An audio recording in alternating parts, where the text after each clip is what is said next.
The notification appears at 9:47 p.m. Your bank balance just dropped below $200. Payday was 6 days ago. You got paid $1,840 after taxes. Rent went out automatically. So did the car payment. Groceries happened. You filled the tank twice. Normal stuff. Nothing crazy. You didn't buy anything you didn't need. So why does it feel like the money evaporated? You open your wallet app and see the other number, the credit card. $6,340. Same number it was 3 months ago. Same number it was 6 months ago. You've been paying $180 every single month. On time. Every time. The balance hasn't moved. You're making money. You're paying your debts. And somehow you're stuck in the exact same place. What I'm about to show you isn't about budgeting better or cutting out coffee. It's about how consumer debt is engineered to work against you, even when you're doing exactly what you're supposed to do. Meet Jordan. Takes home $3,200 a month. Carries $11,200 in credit card debt across 2 cards. Makes the minimum payment on both. Every month without fail. $298 total. Never late. Credit score, 702. By every measure the system uses, Jordan is handling debt responsibly.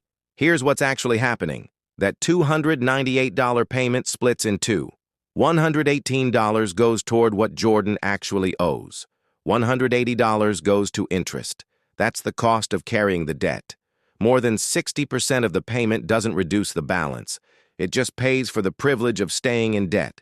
At this rate, Jordan will make payments for 16 years and 8 months. The total paid won't be $11,200. It'll be $23,760. Jordan will pay the debt twice, plus an extra $1,360. But here's the part that makes this system particularly effective. Jordan doesn't feel trapped. The payments are manageable.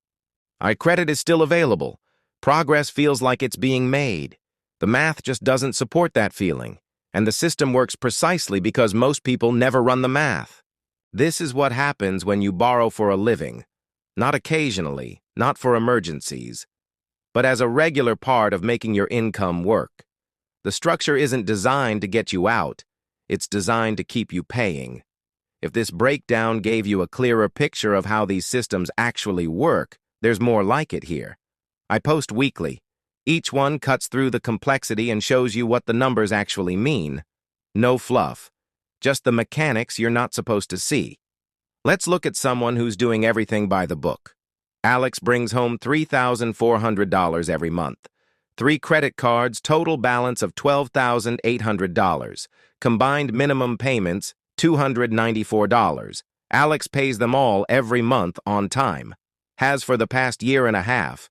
Credit score sits at 720. That's considered good.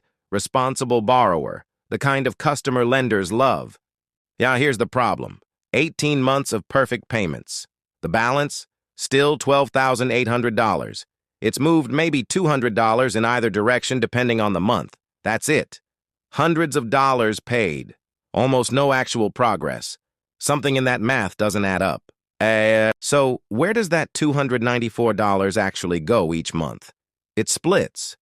About $81 hits the actual debt. That's the part that reduces what Alex owes.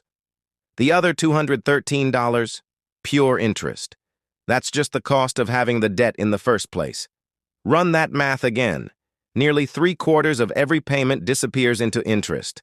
Less than a third touches the balance. Alex isn't paying down debt at that rate. Alex is renting it. And that rental fee resets every single month, calculated fresh off whatever's still owed. Here's what that rental actually costs. At the current payment rate, that $12,800 takes just under 20 years to clear. Not 20 months, 20 years.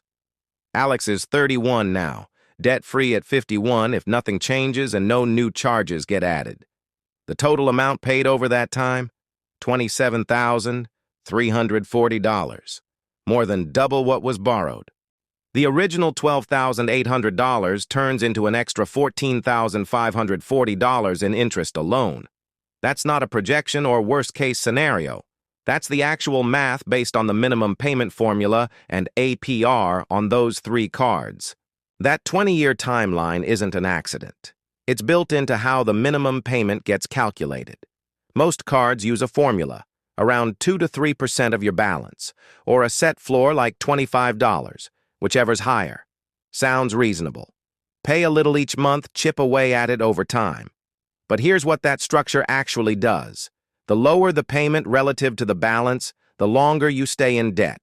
The longer you stay in debt, the more months of interest pile up, and every one of those months generates revenue. A customer paying minimums for 2 decades is far more profitable than one who clears the balance in 2 years. Now think about what happens if Alex adds even small charges throughout the year.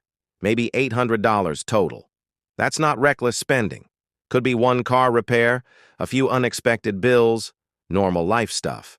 At the current rate, but only about $970 in principal gets paid down annually. Add $800 in new charges, and the actual reduction for the entire year is $170, barely visible. And the system knows this. That's why there are rewards programs, cashback offers, points for every dollar spent. They're designed to keep the card active, keep charges flowing in while you're making those minimum payments that barely touch the balance. This pattern plays out the same way whether the balance is $3,000 or $30,000. The mechanics don't change with scale.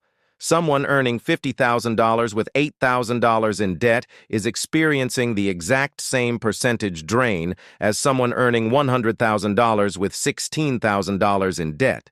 Same interest formulas, same minimum payment calculations, same timeline to freedom if they only pay minimums. The trap isn't about the dollar amount. It's about the ratio between what you owe and how fast you're actually reducing it. And at minimum payment rates, that ratio keeps you locked in regardless of how much you earn. And here's a way to see that ratio in real terms. Take your current age. Add the years it'll take to pay off at minimum rates. That's when you're actually free of it. Someone who's 32 right now, paying minimums on typical balances, hits debt-free at 51. 19 years. That's not 19 years from now as some abstract future. That's your 30s, your 40s, the prime earning window of your entire working life, spent servicing debt from purchases you've already made. The stuff you bought years ago is still being paid for when you're approaching retirement age. The way out isn't complicated, just mechanical. First, stop adding to the balance. New charges while paying minimums keep the whole thing spinning. Cut that off, and you're at least working with a fixed target. Second, put any extra payment toward the highest interest rate first. That's where the most money gets wasted monthly. Even an extra $50 on the card charging 24% saves more than $50 on the one at 18%. Third, automate it. Set the payment above minimum so the decision doesn't come up each month. And fourth, decalculate the actual payoff date based on that new payment. Makes it real instead of theoretical. The shift isn't about becoming rich. It's about changing what the question is. Not, can I afford the payment, but can I actually own this?